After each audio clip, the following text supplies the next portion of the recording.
Just want to very quickly repeat Wayne's very big thank you to our partners for holding this event together, Smart Energy Council, Australia Institute, Boundless, but mostly for me, I want to thank all of you from the electric vehicle industry. We've been working on these issues over many years, and it's wonderful to look around today and see just how far we've come as an industry. But of course, we're here to talk about how far we still have left to go. Very precisely, about 98% of the market's worth left in front of us, so quite a lot of great opportunity for us to talk about. But really importantly, it's worth us considering why the work that we do here is so important. We know that, especially today, Australian families are struggling more than ever before with the rising cost of petrol bills. According to the AAA, petrol bills for families have reached, on average, over $100 for the first time ever.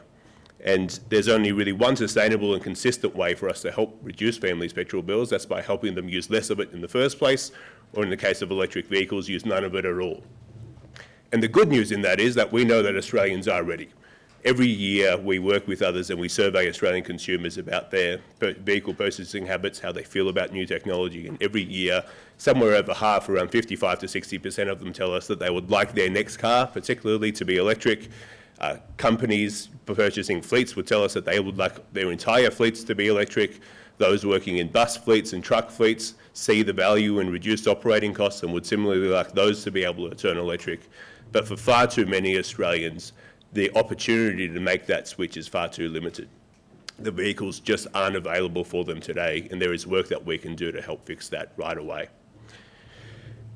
Quite often when I advise car companies around the country who are looking to introduce a new electric vehicle to the market, I advise them to prepare two statements. The first statement is to say that we're bringing a new car to the electric car to the market, great news. The second statement is to say that it's sold out. Because those two things, it is funny, it's also a little bit sad, those two things follow each other far too closely. That's wonderful news if you're a local auto executive who's sold out all of their stock and met all of their targets. Auto executives who pay my salary, by the way, so thank you very much for that. But it's terrible news for Australians and the Australian people. We have one example, and I won't name exactly which vehicle, but a very popular electric SUV that came to the market in Australia recently. We saw 500 units of that vehicle brought to Australia for Australian customers, and to the car company's delight, sold out in just over 1 hour. It's no surprise that it sold out so quickly because the company found that they had 16,000 customers lined up waiting to buy that car. 16,000 for 500 vehicles. Buying an electric car in the Australian market today is far too akin to winning the lottery, and we need to fix that. So, importantly, we know why that's happening. The rest of the developed world has introduced for quite some time now very strict fuel efficiency standards or vehicle emission standards that encourage car makers to take their latest and best technologies to their markets first and deprioritise Australia. We've calculated the value of these standards in a market like the European Union. Selling an electric vehicle in that market helps a car company avoid penalties to the tune of about $15,000 in Australian dollars. So there's a very clear economic incentive for car companies to sell their electric vehicles to those markets, whereas our wonderful local auto executives are armed with nothing but their charm to convince their head offices to bring cars here instead.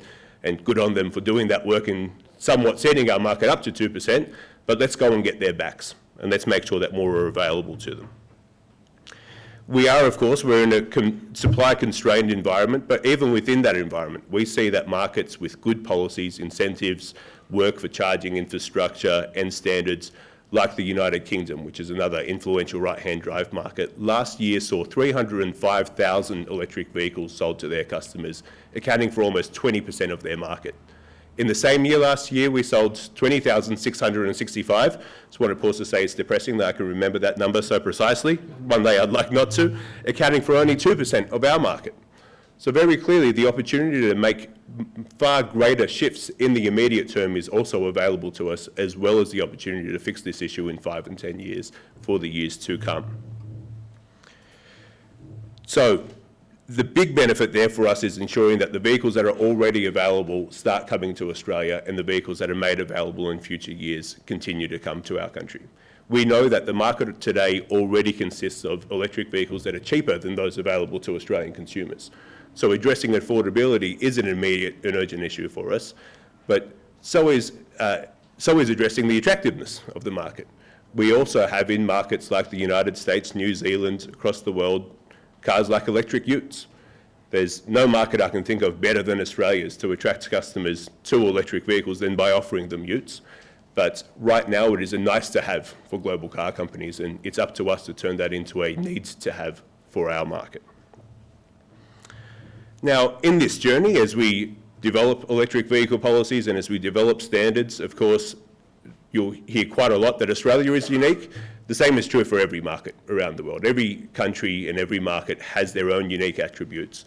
But with those unique attributes, already today, some 80% of the world's new car sales market has very stringent fuel efficiency standards in place, standards that are in line with achieving net zero by 2050, and standards that have already encouraged further investment in electric vehicles, in charging infrastructure, and other supported investments. So we've already started to hear voices say that the unique attributes for Australia make us an unimportant and a small market, and as a result, our ambitions in this space should also remain small. That's why I'm very happy to be here today opening this summit and welcoming a group of leaders from across business, politics, community groups, trade unions, who have come together to say exactly the opposite. We have in this room today people who have built companies or are building companies, developing new ideas to return electric vehicle manufacturing through electric utes to Australia. People who are leading the world in the manufacture and deployment of charging infrastructure. Welcome, Jane. People who are building Australian businesses and employing Australians in rolling out that charging infrastructure across the country.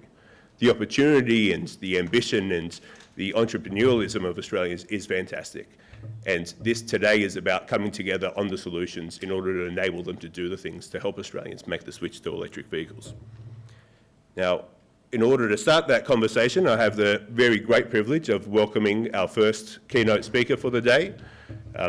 I should say I am additionally privileged because I'm a kid who grew up in Western Sydney, so much like a hipster, I knew Chris Bowen was a great guy before it was cool. And, but from a more professional perspective, I have to say for our whole industry, it has been an absolute breath of fresh air to be able to deal with a government and a minister that is enthusiastic to engage with forward-thinking industries, that will listen to their evidence, will challenge them sometimes, as annoying as that may be at the time. It's wonderful to be challenged sometimes, deliberate on those issues, all with a view towards actually developing solutions to the benefit of the Australian people. So everyone please join me in welcoming our speaker, Minister for Energy and Climate Change, Chris Bowen. Thank you.